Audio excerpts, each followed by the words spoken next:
এই সেই বিখ্যাত পালং আমাদের আধ্যাত্মিক কবি কাজী নজরুল ইসলাম এই পালংয়ে থেকেছেন। শুধু নজরুল নয়, এই পালংয়ে থেকেছেন আমাদের ভারত বিখ্যাত নেতাজি সুভাষচন্দ্র বসু।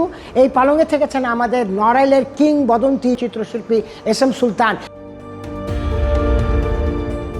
শেরেবাংলা ওনাকে বলা তো খাবার পেটু, বাটি ভরে ভরে উনি তরকারি নিমিশেই খেয়ে ফেলতেন। তার দিয়ে সুপারি ভেঙেছেন, উনি ঘুষি দিয়ে নারিকেল ভেঙেছেন। ওনার এই বাসা মনে না আসতে ওনার পেটে ভাত হজম হতো না। ওনার এই বাসা আসা যাচ্ছিল ডাল ভাত।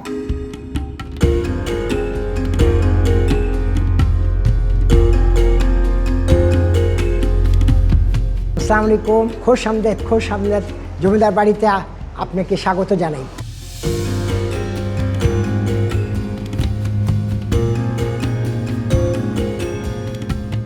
মুন্সি উলবাগ সাহেবের এই জমিদার বাড়ি, মূলত এটা কাচারি ছিল, আবুল খায়ের সাহেবের কাচারি ছিল।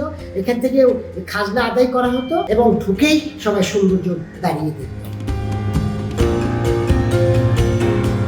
এই জমিদার বাড়ি উনার নিজের ডিজাইন করে সুন্দর করে সাজিয়ে গুছিয়েছেন। এই জমিদার বাড়িকে বলা হতো জমিদার বাড়ি, তার পাশাপাশি বলা হতো সাহেব বাড়ি। বড় বড় মহিমান্বিত ব্যক্তি, রাজনীতিবিদরা এখানে ওনারা থেকেছেন, এখানে ওনারা গল্প করেছেন, এখানে ওনারা আড্ডা দিয়েছেন। শেরেবাংলা বলেন, সরওয়ার্দী বলেন, আমাদের মৌলানা আব্দুল হামিদ খান বলেছেন, আমাদের বঙ্গবন্ধু শেখ মুজিবুর রহমান বলেন, আমাদের নজরুল, আমাদের কিংবদন্তি জীবন্ত চিত্রশিল্পী এস এম সুলতান, আমাদের হাশেম খান, আমাদের গাফফার চৌধুরী, ওনারা এই বাসাকে সিকিউর মনে করতেন, নিরাপত্তা মনে করতেন, যার জন্য এই জমিদার বাড়ির প্রতি তাদের একটা রেসপেক্ট ছিল, শ্রদ্ধা ছিল, ভক্তি ছিল।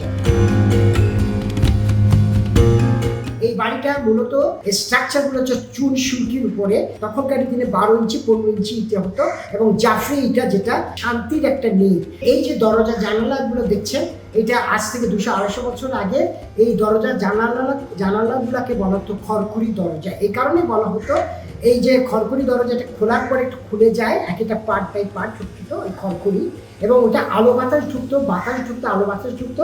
আবার প্রাইভেসি মেনটেন করার জন্য ওনারা আবার একটা টানলে এটা খুলে যেত, আবার এটাকে যখন আমার পুশ করতো ওটা আবার আটকিয়ে যেত, এবং তাদের প্রাইভেসি মেনটেনের জন্য তারা ওটা আবার অফ করে রাখতো। এবং যেটা কবজা আমরা ইউজ করি, এই কবজাটাকে বলা হতো মিনিস্টার কবজা, এবং সেই কবজাটা এইভাবে ডাবল করা, এটা যখন খোলা হতো ঠিক এইভাবে লম্বা হয়ে যেত।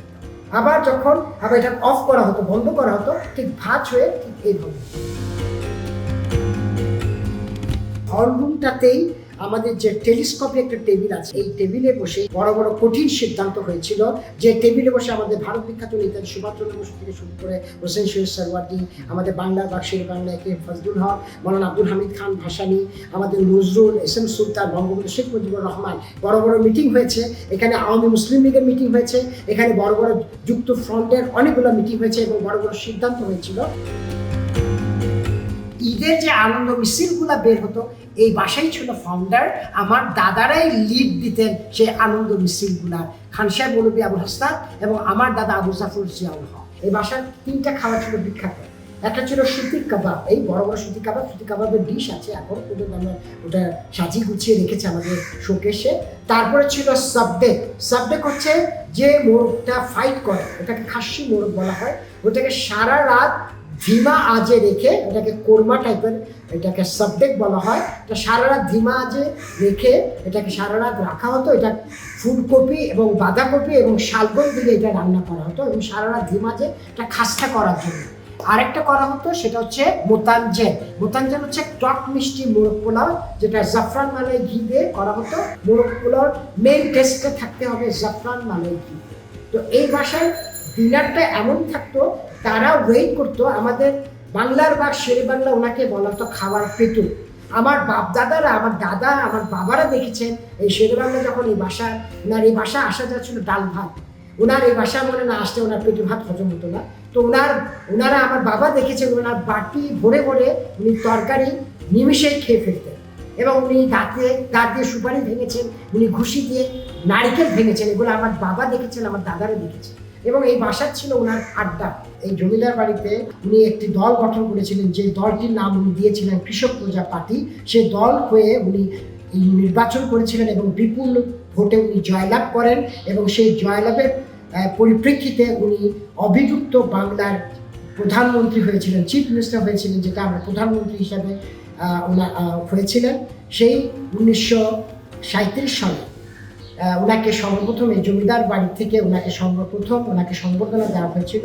সেই দুর্লভ ছবিটি এখন পর্যন্ত আমাদের এই জমিদার বাড়ির দেয়ালে টাঙানো আছে। মেইন আকর্ষণ হচ্ছে এই জমিদার বাড়ির 400 বছর আগে হাতের লেখা কোরআন আছে, যেটা আমার ফার্স্ট অ্যানসেস্টর মুন্সি মোহাম্মদ আলমের ওনার নিজের হাতের লেখা কোরআন, যেটা 400 বছর আগে স্বর্ণের পাত খচিত। উনি নিজে কোরআনটা লিখেছেন আজ থেকে 400 বছর আগে, এবং এই কোরআনটা লিখতে সময় লিখেছিল ওনার 8 থেকে 9 মাস। আমার সেকেন্ড অ্যানসেস্টর মুন্সি নুরবাক সাহেবের ব্যবহৃত আতর প্রায় 200 বছর আগের ইয়েমেনি আতর of my second ancestor Munshi Nurbaksh. এই বাসায় একটা কালচার ছিল, মেহমান আসলেই তাকে আতর দিয়ে তাকে স্বাগত জানানো হতো। এই সেই বিখ্যাত পালং, যেই পালংয়ে আমাদের বিদ্রোহী কবি, জাতীয় কবি, সাম্যের কবি, চেতনার কবি, আধ্যাত্মিক কবি কাজী নজরুল ইসলাম এই পালংয়ে থেকেছেন একাধারে 3 মাস 4 মাস। 1926 সনে স্বরাজ দল হয়ে ভারতীয় মুসলিম সদস্য পদপ্রার্থী হিসেবে ইলেকশন করেছিলেন, এবং উনি বারবার বলছেন আমি ইলেকশন করবো না, ইলেকশনে আমি মাঠে পাত্তাও পাবো না। আসলে সত্যি উনি ইলেকশনে পাত্তাও পাননি। তো এই জমিদার বাড়িতে আমার 2 দাদা খান সাহেব মৌলভী আবুল হাসনাত আহমেদ এবং আমার দাদা আবু জাফর জিয়াউল হক ওরফে নাবালক মেয়ে, ওনারা দুজন ওনাকে স্বাগত করে ওনাকে এই বাসায় নিয়ে আসছিলেন এই জমিদার বাড়িতে, এবং উনি এই পালংয়ে থেকেছেন একাধারে 3 মাস 4 মাস। এবং 1926 সনে ওনার ইলেকশন পারপাসে ওনাকে এই জমিদার বাড়ি থেকে 300 টাকা দেওয়া হয়েছিল, 300 টাকা দেওয়া হয়েছিল তৎকালীন সময় 1926 সনে, এবং ঘোড়া গাড়ি দেওয়া হয়েছিল নির্বাচনী মাঠে ক্যাম্পিং করার পারপাসে। এই সেই পালংয়ের সামনে আমি দাঁড়িয়ে আছি। শুধু নজরুল নয়, এই পালংয়ে থেকেছেন আমাদের ভারত বিখ্যাত নেতা সুভাষচন্দ্র বসু, এই পালংয়ে থেকেছেন আমাদের নড়াইলের কিংবদন্তি জীবন্ত চিত্রশিল্পী এস.এম. সুলতান। এস.এম. সুলতানও এখানে যখনই নড়াইল থেকে ঢাকাতে আসতেন এই বাসা ছাড়া উনি কিছুই বুঝতেন না।